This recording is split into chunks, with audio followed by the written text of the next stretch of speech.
سفر ہمارا بھی سرکار ہو مدینے کا، یہ التجا ہے کہ دیدار ہو مدینے کا۔ الحمدللہ رب العالمین والصلاة والسلام علی خاتم النبیین، اما بعد فاعوذ باللہ من الشیطان الرجیم، بسم اللہ الرحمن الرحیم۔ الحمدللہ ناظرین کے لیے ایک اسپیشل ایپیسوڈ ہے۔ پروگرام تو لانگ ڈرائیو ہی ہے، لیکن عید کے دنوں میں آپ اس پروگرام کو دیکھیں گے تو اسپیشل ریکارڈنگ ہے۔ اور آج کا جو ہمارا سفر ہے وہ گلشن اقبال کراچی سے ٹھٹھا کی طرف ہے۔ بہت ساری باتیں ہوں گی، بہت کچھ اس میں ہم سیکھیں گے انشاءاللہ عز و جل۔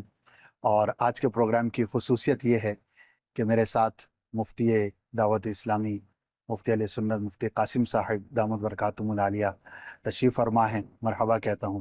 السلام علیکم ورحمۃ اللہ۔ وعلیکم السلام ورحمۃ اللہ وبرکاتہ۔ اب تک کے ایپیسوڈز میں ہم دونوں کو آپ نے دیکھا ہوگا، لیکن آج کے ایپیسوڈ میں ہمارے ساتھ ایک نئے مبلغ بھی ہیں، مولانا عبدالواجد مدنی۔ السلام علیکم ورحمۃ اللہ۔ وعلیکم السلام ورحمۃ اللہ وبرکاتہ۔ ماشاء اللہ۔ تو سفر تو کہ تھوڑا طویل ہے، تو کوشش ہوگی کہ آپ تک معلومات بھی پہنچیں، علم دین کی باتیں بھی ہوں، جنرل نالج بھی ہو اور بہت کچھ۔ لیکن پہلے درود پاک کی ایک فضیلت سنتے ہیں، بلکہ اس سے بھی پہلے چونکہ ابھی گھر سے ہم روانہ ہوئے ہیں تو سواری کی جو دعا ہے وہ ہم پڑھ لیتے ہیں۔ بسم اللہ الرحمن الرحیم، الصلاۃ والسلام علیک یا رسول اللہ الصلاۃ والسلام علیک یا رسول اللہ وعلی آلک و اصحابک یا حبیب اللہ، وعلی آلک واصحابک یا حبیب اللہ۔ سبحان الذی سبحان الذی سخر لنا سخر لنا هذا هذا وما كنا وما كنا له مقرنين له مقرنين وإنا وإنا إلى ربنا إلى ربنا لمنقلبون۔ لمنقلبون۔ صلاة والسلام عليك يا نبي الله الصلاۃ والسلام علیک یا نبی اللہ وعلى آلك وأصحابك يا نور الله۔ وعلی آلک واصحابک یا نور اللہ۔ آپ بھی نیت کر لیجئے کہ جب بھی سواری پر سوار ہوں، سفر پر جائیں تو یہ دعا پڑھ لیا کریں۔ بڑی برکتیں اس دعا کی، جو پڑھتے ہیں ماشاءاللہ دیکھا ہے ایک تعداد ہے جن کی عادت ہوتی ہے، دعوت اسلامی کی دینی ماحول میں اس کی بڑی ترغیب بھی پائی جاتی ہے۔ کئی دفعہ ایسا ہوا ہوگا آپ کے ساتھ بھی، دعا پڑھ کے سفر شروع کیا اور ایسا لگا کہ حادثہ ہوتے ہوتے بچ گئے۔ کیا پتہ اسی دعا کی برکت تھی، اسے نظر رکھنا چاہیے۔ اور واقعی اس دعا کی برکتوں میں سے ایک برکت ہے کہ حادثات سے آپ محفوظ رہتے ہیں۔ تو اللہ پاک ہمیں دعائیں بھی پڑھنے کی توفیق عطا فرمائے۔ درود پاک کی فضیلت سنتے ہیں۔ پیارے آقا صلی اللہ تعالی علیہ وآلہ وسلم نے ارشاد فرمایا، اول الناس بی یوم القیامت اکثرہم علی صلاۃ۔ مفہوم یہ ہے کہ تم میں سے کل برج قیامت میرے زیادہ نزدیک وہ ہوں گے جنہوں نے دنیا میں مجھ پر کثرت سے درود پڑھے ہوں گے۔ تو سفر میں بھی درود پاک پڑھتے رہنا چاہیے، یا اچھی بات کریں یا درود پڑھیں، ذکر و اذکار کریں، تو انشاءاللہ آپ کا سفر بھی زیادہ مبارک رہے گا۔ ناظرین، لانگ ڈرائیو ایک کانسیپٹ ہے، پروگرام ہے جس میں ہم کہیں کا سفر اختیار کرتے ہیں اور سفر کے دوران مبلغین کے ساتھ ہم بات چیت کرتے ہیں۔ ماشاءاللہ کئی ایپیسوڈز میں مفتی صاحب کا ساتھ رہا، اور اس میں ایک نیت یہ ہے کہ سفر کرنے کا ایک انداز بھی ہمیں دیکھنے اور سننے کو مل سکتا ہے۔ اور پھر ظاہر ہے کہ اگر آپ کا ہم سفر اچھا ہو تو آپ اندازہ کر سکتے ہیں کہ آپ کا سفر کتنا خوبصورت ہو سکتا ہے۔ ایک ایپیسوڈ اسی ٹاپک پر ہم نے کیا تھا مفتی صاحب کے ساتھ ہی، کہ ہم سفر کیسا ہونا چاہیے، جب آپ سفر پر جائیں تو کن باتوں کا خیال ہونا چاہیے۔ اگر آپ نے نہیں دیکھا تو یوٹیوب پر جا کر مدنی چینل پر آپ پریویس ایپیسوڈز میں اس کو دیکھ بھی سکتے ہیں۔ ٹھٹھا ایک چھوٹا سا شہر ہے اور کراچی سے قریب ہے، تاریخی اعتبار سے بہت ہی اہمیت کا حامل ہے، اور بہت کچھ وہاں پر دیکھنے کو لوگ جاتے ہیں، لیکن ہم کیا دیکھیں گے، وہاں پر کیا کریں گے، وہ بھی انشاءاللہ آپ کچھ دیر کے بعد ملاحظہ کریں گے۔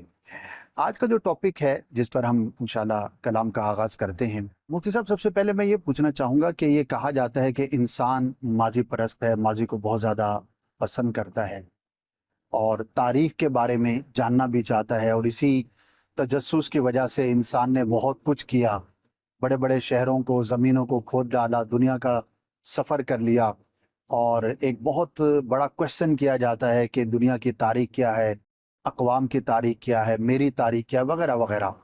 تو ہماری زندگی میں تاریخ کی کیا اہمیت ہے، اس کے بارے میں کچھ ارشاد فرمائیں۔ الحمدللہ رب العالمین والصلاة والسلام علی سید المرسلین اما بعد فاعوذ باللہ من الشیطان الرجیم بسم اللہ الرحمن الرحیم۔ سب سے پہلے تو آپ نے جو ٹھٹھا کا تعارف کروایا ہے اس حوالے سے میں عرض کروں کہ آج تو یہ ایک چھوٹا سا شہر ہے، لیکن ایک بہت عرصہ ایسا گزرا ہے کہ یہ اس پورے بر صغیر کے بڑے مشہور شہروں میں سے ایک شہر ہوا کرتا تھا، اور یہ باقاعدہ دارالسلطنت تھا، یعنی کیپٹل تھا، اور کیپٹل بھی کسی ایک سلطنت کا نہیں بلکہ بہت ساری سلطنتوں کا اور بہت سارے بادشاہوں کا۔ اس کی ایک بہت بڑی یعنی کہ واضح سی دلیل آپ یہ سمجھ لیں کہ ٹھٹھا کا جو قبرستان ہے جسے مکلی کا قبرستان کہتے ہیں، یہ ٹھٹھا مکلی یعنی کہ یوں ہے بالکل ساتھ ساتھ، تو یہ جو مکلی کا قبرستان ہے یہ دنیا کے بڑے قبرستانوں میں سے ایک ہے، دنیا کے بڑے قبرستان، یعنی دنیا کے اگر آپ 5 شاید سب سے بڑے قبرستان شمار کریں تو ان میں سے ایک مکلی کا قبرستان، اور اس قبرستان میں تقریباً 500 بادشاہ اور بادشاہوں کی فیملی کے افراد دفن ہیں۔ اللہ تو اب جہاں درجنوں بیسیوں بلکہ اس سے بھی زیادہ بادشاہوں کی قبریں ہیں، تو اس سے آپ سمجھ جائیں کہ وہ شہر بادشاہوں کے اعتبار سے، سلطنت کے اعتبار سے کیسی حیثیت رکھتا ہے۔ چونکہ اتنا بڑا قبرستان ہے تو اب جیسے وہاں پر بادشاہوں کی قبریں اتنی زیادہ ہیں، اسی طرح وہاں پر اولیاء کرام اور علماء کرام کی جو قبریں ہیں وہ بھی بہت بڑی تعداد میں ہیں۔ تو یہ تھوڑا سا میں نے تعارف اس لیے کروایا کہ ہمارا موضوع تاریخ ہے، اور ٹھٹھا جو ہے یہ ہمارے اس خطے کی تاریخ کا ایک بہت بڑا حصہ اور بہت سی یادیں اپنے اندر سمیٹے ہوئے ہیں۔ اور ابھی بھی جیسے ہم جائیں گے، خیر ہمیں وہاں اندر جانے کا موقع نہیں ملے گا، ورنہ وہاں بادشاہوں کے بڑے بڑے قبے اور بڑے بڑے جو ان کے گنبد ہیں وہ بنے ہوئے، اور باقاعدہ موجود ہے کہ یہ فلاں بادشاہ، یہ فلاں بادشاہ، تو یہ اتنا تاریخی یہ شہر ہے۔ جیسے شاہ جہاں بادشاہ ہے وہ پورے مطلب بر صغیر کا بادشاہ تھا، تو اس کی خصوصی توجہ اس شہر پہ تھی، تو اس نے یہاں پر ایک مسجد بھی تعمیر کروائی جو آج تک قائم ہے، اور شاید اب ٹھٹھا کی پہچان کی ایک بہت بڑی وجہ ہے، اور اسے شاہ جہاں مسجد کہا جاتا ہے۔ اور اسی طرح سے بڑے بڑے مشاہیر کا اس شہر میں ہونا اس بات کی دلیل ہے کہ کبھی یہ شہر بہت آباد اور بڑا نمایاں تھا۔ جیسے سندھ میں جو سلسلہ نقشبندیہ کے مؤسس کہیں گے ہم، ابو القاسم نقشبندی صاحب، ان کا مزار مبارک یہاں پر ہے۔ اسی طرح سے مخدوم آدم نقشبندی صاحب ہیں، اور بھی بہت بڑے بڑے نام ہیں، اور ابھی بھی یعنی چھوٹا شہر تو نہیں، کم و بیش 10 لاکھ کی آبادی تو ابھی بھی ہے، اور 8000 اسکوائر کلومیٹر پہ محیط ہے یہ سارا ایریا۔ اچھا، ماشاء اللہ، زبردست۔ اتفاق کی بات ہے کہ مجھے کراچی میں آئے ہوئے کوئی 27-28 سال ہو گئے، لیکن میں پہلی دفعہ جا رہا ہوں۔ اچھا، یہ شاہ جہاں مسجد وہی ہے نا جس میں وہ گنبد ہیں کہ وہ محراب کی آواز جو ہے وہ پوری مسجد کے اندر گونجتی ہے؟ یعنی کہ آج سے سینکڑوں سال پہلے بنی، لیکن اس کی خصوصیت یہ تھی کہ امام کی آواز جیسے پہلی صف کو سنائی دیتی تھی ایسے ہی آخری صف کو سنائی دیتی تھی، بغیر لاؤڈ سپیکر کے سسٹم کے۔ جب اس کا ایجاد بھی نہیں ہوا تھا، اس کا وجود ہی نہیں تھا، تو یہ اس زمانے کے انجینئروں کا ماشاءاللہ یہ کمال تھا کہ اس طرح کا انہوں نے بنایا۔ کیا بات ہے، کیا بات ہے۔ آگے بڑھیں گے انشاءاللہ۔ ابھی ہم نے حسن اسکوائر کو کراس کیا ہے، اور ابھی کراچی کا ایک مشہور روڈ ہے جو ایئرپورٹ روڈ کہلاتا ہے، کراچی کینٹ سے ایئرپورٹ کے درمیان، تو مشہور روڈ ہے، اس پر ہم سفر کرتے ہوئے نیشنل ہائی وے سے ہوتے ہوئے انشاءاللہ صبح ٹھٹھا رواں دواں ہوں گے۔ جی مفتی صاحب، آپ کچھ تاریخ کے اعتبار سے شفر۔ تاریخ کا جو آپ نے کہا نا کہ تاریخ یعنی کہ کیا چیز ہے، اور اس کا جو ہے اس کے یعنی کہ جاننے کے فوائد کیا ہیں، یا اس میں جو بھی اس کے متعلقات ہوتے ہیں، تو دیکھیں تاریخ نام تو سیدھا سیدھا ہے کہ ماضی کے واقعات کا نام تاریخ ہے۔ جو ہمارا ماضی گزر چکا ہوتا ہے وہ ہماری تاریخ بن جاتا ہے۔ اب وہ فرد ہے تو وہ فرد کی تاریخ بن جائے گا، وہ قوم ہے تو وہ قوم کی تاریخ بن جائے گی، وہ معاشرہ ہے تو وہ معاشرے کی تاریخ بن جائے گی، وہ کلچر ہے تو اس کلچر کی ایک تاریخ ہوگی، کس طرح ڈیولپ ہوا، کس طرح وجود میں آیا۔ تو تاریخ بنیادی طور پہ یہ ماضی کی یادوں کا نام ہے، اور ماضی کے واقعات کا نام، اور جب اسے باقاعدہ کمپائل کر لیا جاتا ہے تو پھر یہ ایک باقاعدہ وہ بن جاتا ہے، یعنی کہ ایک علم بن جاتا ہے۔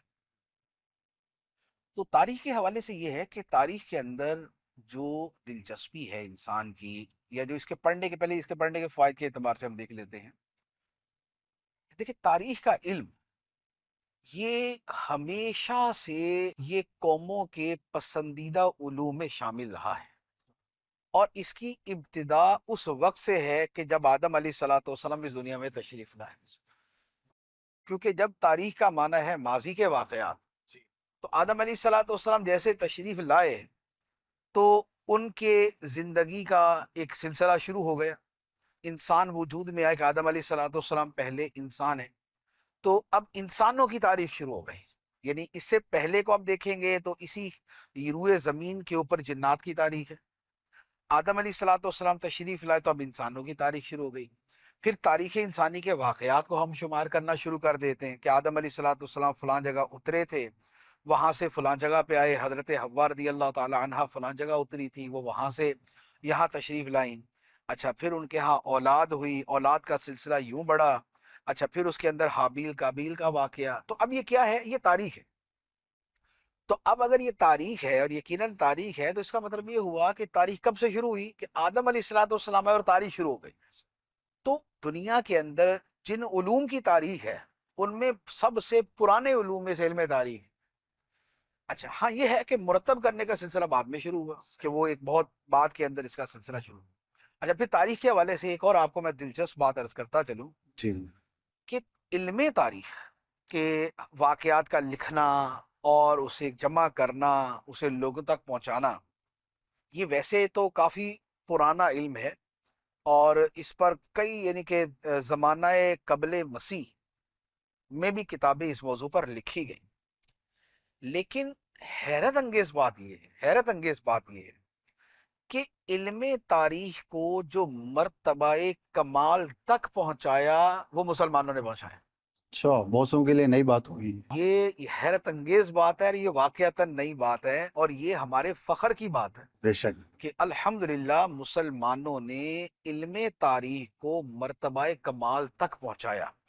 ویسے تو آسمانی کتابیں بھی تاریخ پر مشتمل ہیں، لیکن چونکہ وہ تو خدا کی جو ہے وہ کتابیں ہیں، خدا کا کلام ہے، تو ہم اس سے ہٹ کر جو بات کرتے ہیں، یعنی موضوع کے اعتبار سے جو موضوع کے پراپر اعتبار سے جو فن تاریخ جسے کہا جاتا ہے نا، فن تاریخ جو اپنے عروج کو پہنچا۔ اچھا، اس کی بنیاد کہاں سے بنی؟ اس کی بنیاد بنی نبی پاک صلی اللہ تعالی علیہ وآلہ وسلم کی سیرت کو بیان کرنے سے، آپ کے حالات و واقعات اور آپ کی زندگی کو بیان کرنے سے۔ اس سے علم حدیث وجود میں آیا، صحیح علم اصول حدیث وجود میں آیا، صحیح اصول حدیث میں اسماء الرجال کا علم، راویوں کا علم، یہ وجود میں آیا۔ تو اب جب یہ والا علم بنا نا، کہ مثال کے طور پہ اس حدیث کو روایت کیا امام مالک نے حضرت نافع سے، حضرت نافع نے حضرت عبداللہ ابن عمر سے، اور حضرت عبداللہ ابن عمر نے نبی پاک علیہ الصلوۃ والسلام سے۔ تو اب محدثین نے کیا کیا؟ صحابہ کرام کا معاملہ یہ تھا کہ وہ سارے ثقہ، صحیح معتبر، مستند، ان کی کسی بات پر یہ کلام نہیں ہے کہ معاذ اللہ انہوں نے غلط بیانی کی۔ صحیح لیکن صحابہ سے نیچے کی جو شخصیات ہیں نا، ان کو پرکھنا کہ ان کی زندگی کیسی تھی، ان کا کردار کیسا تھا، ان کی صبح و شام کیسی تھی، ان کا سچ کا بیان کیسا تھا، ان کا کلام کیسا تھا۔ تو اب محدثین نے کیا کیا کہ حضرت نافع کو جانچا انہوں نے کہ جناب یہ جو نافع ہیں تو یہ کیسے ہیں، معتبر ہیں یا نہیں۔ تو اب انہوں نے تاریخ وجود میں لا کے، یعنی ایک فرد، ایک راوی کی حالات زندگی کی چھان بین کی اور اسے منضبط کر لیا کہ یہ شخصیت ایسی ہے۔ اچھا، اس کے بعد اگلے راوی ہیں حضرت امام مالک۔ اب امام مالک یہ کس پائے کے آدمی ہیں، یہ کیسے عالم ہیں، اور ان کی روایت کتنی معتبر ہے، ان کا حافظہ کیسا ہے۔ یہ میں نے ایک روایت کی مثال دی۔ صحابہ کرام سے جتنے تابعین نے روایت کیا، ہر تابعی کے حالات زندگی لکھے جانا شروع ہو گئے، اور انہیں یاد کیا جانا شروع ہو گیا، اور یہ تاریخ چلنا شروع ہو۔ اب صحابہ کرام جو ہیں، خود صحابہ کرام کا معاملہ یہ ہے کہ صحابہ کرام پر جو کتابیں لکھی گئیں، اب وہ بیسیکلی اسے تاریخ صحابہ کہیں گے آپ، ٹھیک ہے نا، اسے تاریخ صحابہ کہیں۔ جو تاریخ صحابہ ہے اس میں 7,000 صحابہ کرام کے احوال ہیں، واہ 7,000 7,000 یعنی تعداد 1,24,000 کے قریب ہے۔ کیا بات ان میں 7,000 وہ ہیں کہ جن کے نام باقاعدہ کتابوں میں موجود ہیں، اور اس پر مسلمانوں کی بڑی بڑی عظیم کتابیں ہیں، الاستیعاب فی معرفت الاصحاب، اصول الغابہ فی معرفت الصحابہ، اور اسی طرح کی چند ایک اور کتابیں۔ تو اب یہ دیکھیں، یہ ایک تاریخ وجود میں آ گئی۔ اچھا، پھر اس کے ساتھ دوسرا کیا ہوا کہ اب یہ راویوں کی تاریخ کے ساتھ ساتھ اب دیگر بھی تاریخیں شروع ہو گئی، اب خلفاء کی تاریخیں شروع ہو گئیں۔ تو مسلمانوں نے جو راویوں کی جانچ پرکھ کرنا، اس کا معتبر غیر معتبر ہونا، مستند غیر مستند ہونا جو ہے، اس سارے علم کو یوں کہہ لیں کہ واقعتاً پایا تکمیل تک مسلمانوں نے پہنچایا۔ اور اس کے بعد جو پھر تاریخ کی فلسفی اور تاریخ کے جو اصول تو پہلے سے بنتے آ رہے تھے، اب اس کے بعد کہا جاتا ہے کہ ایک ہے جمع تاریخ، کہ تاریخی واقعات کو جمع کر دیا گیا، ایک ہے ان کو پرکھنے کے طریقے، پرکھنے کے بھی اسماء الرجال اور اصول حدیث کے طریقے ہو گئے۔ تیسرے نمبر پہ کیا آیا؟ تیسرے نمبر پہ آیا کہ اب ان کے اوپر تبصرہ، تجزیہ کرنا، ان کا بیک گراؤنڈ فور گراؤنڈ اس کو چیک کرنا۔ اس کے لیے بھی جو سب سے پہلے مستند، معتبر اور بڑی اعلیٰ درجے کی کتاب لکھی گئی، وہ بھی مسلمانوں کی تھی، جس کا نام تھا مقدمہ ابن خلدون۔ اور یہ مقدمہ ابن خلدون وہ کتاب تھی کہ جو کئی صدیوں تک مغرب کی یونیورسٹیوں کے اندر سب سے اعلیٰ درجے کی کتاب کے طور پہ ان کے نصاب کے اندر شامل رہی۔ یہ مسلمانوں کی کتاب تھی، اور آج بھی اس کتاب کو پڑھے بغیر علم تاریخ والوں کا گزارا نہیں، خواہ وہ مشرق کے تاریخ دان ہوں، وہ مغرب کے تاریخ دان ہوں، وہ ایشیا افریقہ کے ہوں، وہ یورپ آسٹریلیا کے ہوں، وہ اس کتاب کے اصولوں کو اپنے پیش نظر رکھیں گے۔ پھر بعد میں جب یہ سارا ایک علوم کے اندر یوں کہہ لیں بھونچال آیا اور اس کے اندر بڑی تیزی سے ترقیاں ہوئیں، تو پھر انگریزوں نے اس کے اوپر بڑا کام کیا۔ لیکن انگریزوں کا کام بھی اگر کوئی پڑھتا ہے اور ساتھ میں مسلمانوں کی تاریخ کو دیکھتا ہے، تو وہ یہ کہنے پہ مجبور ہو جائے گا کہ اس علم میں انگریزوں نے مسلمانوں سے استفادہ کیا، مسلمانوں سے استفادہ کرنا نکال دیں تو ان کے کام کی کوئی بنیاد ہی باقی نہیں رہتی۔ تو یہ علم تاریخ وہ ہے۔ تو اب یہ جو علم تاریخ ہے، اس کو جو پڑھا جاتا ہے، پڑھنے کے پیچھے بہت سارے جو ہے وہ اسباب ہوتے ہیں۔ جیسے ایک بہت بڑی چیز جس کا تعلق عام فرد کے ساتھ بھی ہے، جس کا تعلق قوم کے ساتھ بھی ہے، وہ ہے اپنی شناخت۔ یعنی انسان کے لیے بیسیکلی اپنی ذات جو ہے نا، یہ بڑی پیاری ہوتی ہے۔ صحیح اور ویسے بھی حقیقت یہی ہے کہ انسان کو سب سے زیادہ محبت اپنی ذات سے ہوتی ہے، جو عمومی اعتبار سے ہے۔ یعنی کہ ہمارے لیے ایک ہے حکم شریعت ہے کہ آقا کریم صلی اللہ تعالیٰ علیہ وسلم سے اپنی جان سے بڑھ کے محبت ہونی چاہیے، اور وہ الحمدللہ مسلمانوں کو ہوتی ہے۔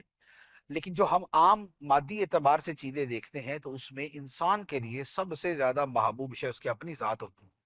اب اپنی ذات اور اس کے متعلقات، اپنی ذات کے متعلقات میں اپنی شناخت بھی، ایسے ہی کہ بھئی میری پہچان ہے کیا، میرا تعلق کس کنبے سے ہے، کس قبیلے سے ہے، کس شہر سے ہے، کس ملک سے ہے، کس خطے سے ہے، کس کلچر سے ہے، تو یہ مجھے پسند ہے، یہ مجھے محبوب ہوگا۔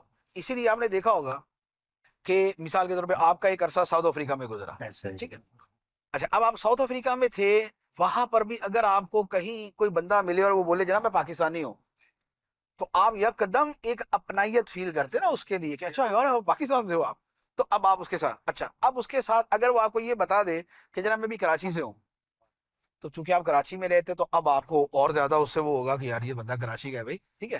اچھا، اگر آپ کو اپنے کسی پیدائشی علاقے کا کوئی بندہ مل جائے اور وہ بتا دے کہ جناب وہ جو فلاں اسکول ہے نا اس کے پیچھے ہم رہتے تھے اور آپ اسکول کے آگے والی سائڈ پہ رہتے تھے، تو آپ بولیں گے بھائی صاحب آئیں چائے پیتے ہیں۔ یہ کیا ہے؟ یہ ہے کہ انسان کو اپنی شناخت سے پیار ہوتا ہے اور وہ اس کے اندر اپنائیت فیل کرتا ہے۔ تو تاریخ کیوں جانی جاتی ہے؟ اب میں اسلام کی تاریخ پڑھتا ہوں، اس میں اور بھی نیتیں ہوتی ہیں، صحیح لیکن ایک اس میں یہ بھی ہوتا ہے کہ یار یہ میری تاریخ ہے، واہ یہ میرے دین کی تاریخ ہے۔ کیا بات میں مسلمانوں کی تاریخ پڑھتا ہوں تو اس کے اندر میرے ساتھ یہ ہوتا ہے کہ یہ میرے جو ہے نا وہ ہم مذہب لوگوں کی تاریخ ہے۔ اچھا، میں پاکستان کی تاریخ پڑھتا ہوں تو مجھے ہوگا کہ یار یہ میرے وطن کی تاریخ ہے یہ. اچھا میں اپنے شہر کی تاریخ پڑھتا ہوں تو مجھے ہوگا یہ میرے شہر کی تاریخ ہے. اچھا میں اپنے کلچر کی تاریخ پڑھتا ہوں, اگر میں پنجابی ہوں اور میں پنجابی کلچر کی تاریخ پڑھتا ہوں تو مجھے ہوگا یار یہ میرے پنجابی کلچر کی تاریخ ہے. اچھا اگر میں سندھی ہوں اور میں سندھی تاریخ پڑھتا ہوں تو مجھے یہ ہوگا کہ یار یہ میں چونکہ میں سندھی ہوں لہٰذا یہ میرے سندھی کی تاریخ ہے. میں اردو اسپیکنگ ہوں تو اب مجھے ہو سکتا ہے کہ جناب دلی اور ممبئی اور اتر پردیش یو پی مجھے ان جگہوں کی تاریخ زیادہ پسند ہو. اچھا اسی طرح برادریوں کا حساب ہوتا ہے. اب برادریوں کے اندر مثال کے طور پر ایک بندہ چوہان ہے تو اب اس کے سامنے اگر ایک کتاب لا کے رکھ دے نا کہ جناب تاریخ چوہان تو وہ بڑے شوق سے پڑھے گا نا کہ بھائی یہ تو اپنی ہے نا یہ تو ٹھیک ہے نا. اچھا آوان کی آپ لا کے رکھ دے تو وہ آوان کو بڑے شوق سے پڑھے گا, یہ تو جناب ہم بھی آوان ہیں, یہ آوان والے پڑھ رہے ہیں. تو یہ کیا ہے, یہ ہے انسان کا تاریخ کے ساتھ ایک ذاتی تعلق. اچھا پھر اگر وہ کوئی بڑوں کی اولاد میں سے ہے, یہ تو نا کہ برادری کنبہ قبیلہ ہے, ایک ہے بڑوں کی اولاد میں سے. بڑوں کی اولاد میں سے یہ ہے کہ مثال کے طور پہ کسی کو یہ پتا چلے کہ جناب یہ بابا فرید الدین گنج شکر رحمۃ اللہ علیہ کی اولاد میں سے, واہ تو اب اسے شوق ہوگا کہ بھائی میں ذرا اپنے آبا و اجداد کو تو پڑھوں. صحیح. اچھا کوئی مغلیہ خاندان کا فرد ہے تو اس کو مغلیہ خاندان کی تاریخ اس لیے بھی زیادہ پسند ہوگی کہ وہ اپنے آبا و اجداد کو دیکھنا چاہتا. اچھا کو کسی بڑے شاعر کی اولاد ہے تو اس کو اس لیے پسند ہوگا کہ ذرا میں تھوڑا سا پڑھوں تو صحیح ہمارے والد گرامی اور ہمارے پردادا صاحب جو ہے نا وہ کس شان کے مالک تھے, وہ اس کو اس اعتبار سے پڑھنا شروع کر دے گا. تو تاریخ کے ساتھ جو پہلی دلچسپی پیدا ہوتی ہے اور یا جو اس کو پہلے پڑھنے کا مقصد آدمی کے سامنے آتا ہے وہ اس کا خود اپنی شناخت کو جاننا اور اپنی شناخت کا اظہار اور اس کے متعلقہ معلومات ہوتی ہیں. اچھا دوسری وجہ یہ بھی ہوتی ہے تاریخ کے ساتھ کہ انسان تاریخ اس لیے بھی پڑھتا ہے کہ اسے واقعات اور حقائق کے ساتھ دلچسپی ہوتی. انسان کی فطرت ہے کہ وہ چاہتا ہے کہ اس کی معلومات میں اضافہ ہو, اسے وہ چیزیں پتہ چلیں جو اسے معلوم نہیں ہیں. تاریخ چونکہ اس کے سامنے ایک بہت وسیع دنیا لا کے رکھ دیتی ہے, لہذا انسان ان معلومات میں دلچسپی لیتے ہوئے ان کو پڑھتا ہے. اچھا تیسری بات یہ بھی ہوتی ہے کہ انسان جو ہے محدودیت سے زیادہ لامحدودیت کو پسند کرتا ہے. جو دنیا ہمارے سامنے ہے نا یہ محدود ہے, کیونکہ میں ایک گلی میں رہتا ہوں, ایک گھر میں رہتا ہوں, میرا گھر محدود ہے, میرا محلہ محدود ہے اور میری آفس کی دنیا محدود ہے. بہت تیر ماروں گا تو میں اپنے شہر میں نکل جاؤں گا, اس سے کچھ زیادہ کروں گا تو چلے میں 2-4 اور شہروں کی سیر کر لوں گا, لیکن یہ سب چیزیں بڑی محدود. لیکن تاریخ کیا ہے, تاریخ آپ کے سامنے اب سے لے کے حضرت آدم علیہ السلام کے تک کے زمانے کو کھول دیتی. ایسے آپ کے سامنے آپ کے شہر سے ہٹ کر آپ کے ملک کے ہر شہر کو کھول دیتی. آپ کے ملک سے بڑھ کے آپ کے سامنے آپ کے پورے بر اعظم کو کھول دیتی. آپ کے بر اعظم سے آگے آپ کے سامنے پوری دنیا کھول دیتی. اچھا پھر آپ کی فیلڈ کی جتنی معلومات آپ کو ہیں اس سے ہزاروں گنا زیادہ معلومات کا ایک میدان آپ کے سامنے کھل جاتا ہے. اچھا پھر جو ہے جو جس علم کے اندر آپ ہیں اس علم کے علاوہ اور نہ جانے کتنے علوم ہیں جن کی معلومات ملتی. تو یہ جو جستجو ہے, یہ جو طلب ہے اور یہ جو امپرومنٹ ہے اور یہ جو وسعت کی طرف سفر ہے اور یہ جو لامحدودیت کی طرف جانا ہے, یہ ایک انسان کا شوق ہے. صحیح. تو وہ اس کے لیے جو نا پھر وہ زیادہ سے زیادہ جو ہے نا وہ پڑھتا ہے, سنتا ہے. کیا بات ہے, ماشاءاللہ. اچھا پھر جو ہے اس دلچسپی سے ہٹ کر تاریخ کا ایک بہت بڑا مقصد ماضی کے واقعات سے سبق لینا بھی ہوتا ہے, کیونکہ ماضی انسانی تجربات کا ایک وسیع سمندر ہے جس سے آپ کو ہزاروں چیزیں سیکھنے کو ملتی ہیں. عروج کے اسباب اور زوال کی وجوہات یہ آپ کو سب جو ہے نا یہ مل جاتی ہیں. تو جب آپ ماضی کا مطالعہ کرتے ہیں تو اس سے کیا ہوتا ہے کہ آپ افراد کو دیکھتے ہیں تو افراد کے پروان چڑھنے اور زوال کا شکار ہونے, قوموں کے عروج پانے اور ان کا زوال کا شکار ہونے کا پتہ بھی چلتا ہے اور اس کے اسباب کا بھی پتہ چلتا ہے. یہ اسباب ایک طرف تو آپ کو ماضی کے حوالے سے معلومات دیتے ہیں, دوسری طرف آپ کے مستقبل کی پلاننگ کا ذریعہ بنتے ہیں. ایسے ہی. اور جو شخص اور جو قوم اپنے ماضی کو یاد رکھتی ہے اور اسے سبق لیتی ہے، ان کے آئندہ زوال پذیر ہونے کے اسباب کم ہو جاتے ہیں۔ صحیح، ویسے اگرچہ ایک وہ جملہ مشہور ہے، وہ بعض اعتبار سے صحیح بھی ہے، بعض اعتبار سے، ہر اعتبار سے نہیں۔ تاریخ کا سبق یہ ہے کہ تاریخ سے سبق کوئی نہیں لیتا، اچھا، واہ، کیونکہ بندہ جب خود ان حالات میں پہنچتا ہے پھر وہ وہی حرکتیں کرتا ہے جو پہلے والے پہلے والوں نے کر چکے۔ صحیح، یعنی جیسے ایک اصول کیا ہے کہ جب اقتدار اور طاقت ہاتھ میں آتی ہے، جی، ٹھیک ہے، تو گردن میں سریا اور تکبر اور ظلم یہ اس فرد یا اس صاحب اقتدار کے اندر آ جاتے ہیں۔ اچھا، اب ایک بندہ ماضی کے بڑے بڑے پڑھتا ہے نا، نمرود کو پڑھا، فرعون کو پڑھا، حامان کو پڑھا، یا اور جو بھی دنیا کی تاریخ ہے اس میں پڑھا، تو جو وہ پڑھتا ہے وہ کہتا ہے یار میں ان چیزوں سے بچوں گا۔ ایسا ہی، لیکن جب وہ خود اسی منصب اور اسی جگہ پہ آتا ہے تو وہ سارے کے سارے وہی کام کرتا ہے جو پہلے والے نے کیے ہوتے ہیں۔ کہتے ہیں مزہ تو اسی میں ہے۔ تو اب وہ جب سارے کام وہی کرتا ہے تو وہ اسی انجام سے دوچار بھی ہوتا ہے جس انجام سے پہلے والا دوچار ہوتا ہے۔ اللہ، تو اب کیا ہے، تو یہ وہ ہے کہ ماضی کا سبق یہ ہے کہ ماضی سے سبق کوئی نہیں لیتا۔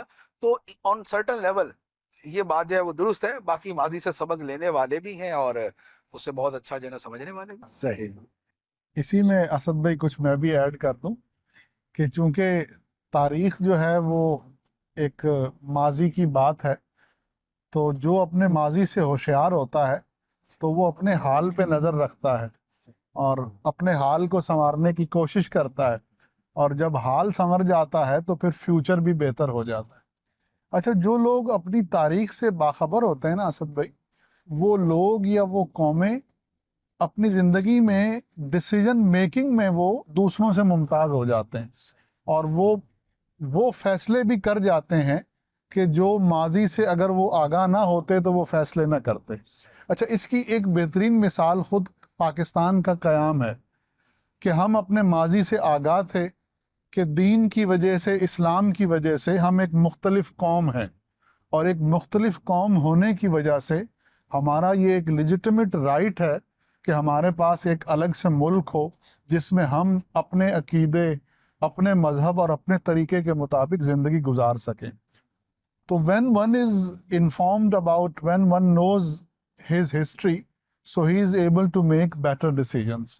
اور پھر مفتی صاحب نے بڑی خوبصورت بات ارشاد فرمائی کہ یہ جو آئیڈینٹی کرائسس ہے آج ہمارے اس وقت میں، دور میں، people they have become confused کہ ہم کیا ہیں، اور وہ کنفیوژن ہر لیول پر ہے۔ عقیدے کے لیول پہ لوگ کنفیوز ہو جاتے ہیں، اپنے کلچر کے لیول پہ کنفیوز ہو جاتے ہیں۔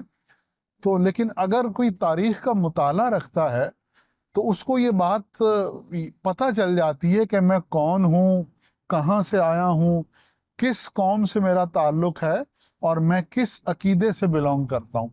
تو پھر یہ چیز جو ہے اس کی زندگی میں آئیڈینٹی کرائسس کو نہیں آنے دیتی، اور وہ اپنی قومی شناخت کے ساتھ جڑا رہتا ہے۔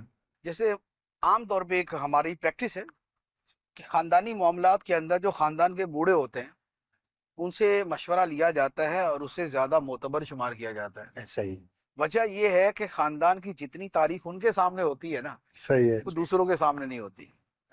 جب کہیں آپس میں رشتے کرنے ہیں تو ان کے سامنے ایک پوری تاریخ ہوتی ہے کہ ایسی ایسی جگہ رشتے کرنے میں، اس خاندان میں رشتے کرنے میں، ایسے لوگوں سے رشتے کرنے میں کیا فائدے ہیں، کیا نقصان ہیں۔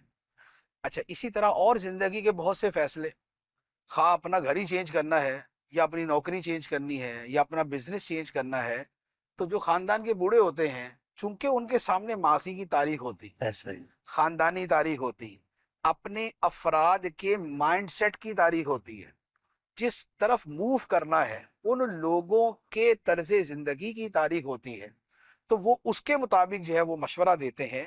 اور اسی کو وہ کہا جاتا ہے نا، بھائی میں نے بال دھوپ میں سفید نہیں کیے۔ اس کا مطلب کیا ہوتا ہے؟ اس کا مطلب یہ ہوتا ہے کہ بھائی ماضی کے تجربات نے مجھے سکھایا ہوا ہے اور میں جو جواب دیتا ہوں میں ان تجربات کی روشنی میں جواب دیتا ہوں۔ تو یہ بھی بیسیکلی ماضی ہی کا ایک حصہ ہوتا ہے جس کو یوں لے کے چلا جاتا ہے۔ مدنی چینل دیکھتے رہیے اور مختلف مواقع پر، مختلف موضوعات پر سلسلے دیکھیے اپنے علم کو بڑھائیے، عمل کا جذبہ بیدار کیجیے۔ اللہ پاک ہم سب کو توفیق عطا فرمائے، آمین بجاہ النبی الامین صلی اللہ تعالی علیہ وسلم۔ ناظرین، ہمارا سفر ابھی جاری ہے اور گفتگو کا سلسلہ بھی مزید رہے گا، لیکن ٹھٹھہ پہنچنے کے بعد ہم نے کچھ مزارات اولیاء پر حاضری دینے کی سعادت حاصل کی۔ اس ایپیسوڈ میں ان مزارات میں سے ایک کے مناظر آپ کو دکھائے جاتے ہیں۔ کسی ولی کے مزار پر حاضری بڑی سعادت کی بات ہے۔ کچھ مقامی اسلامی بھائی، کچھ ذمہ داران وہاں پر جمع ہو چکے تھے، ان سے بھی ملاقات کا سلسلہ ہوا، مزار پر حاضری دی، سلام عرض کیا، اللہ پاک کی بارگاہ میں ان کے وسیلے سے دعائیں مانگی، فاتحہ خوانی کی، اور کچھ دیر وہاں پر گزارنے کے بعد آگے کا سفر جاری ہوا۔ اللہ والوں سے ہے جو وابستہ،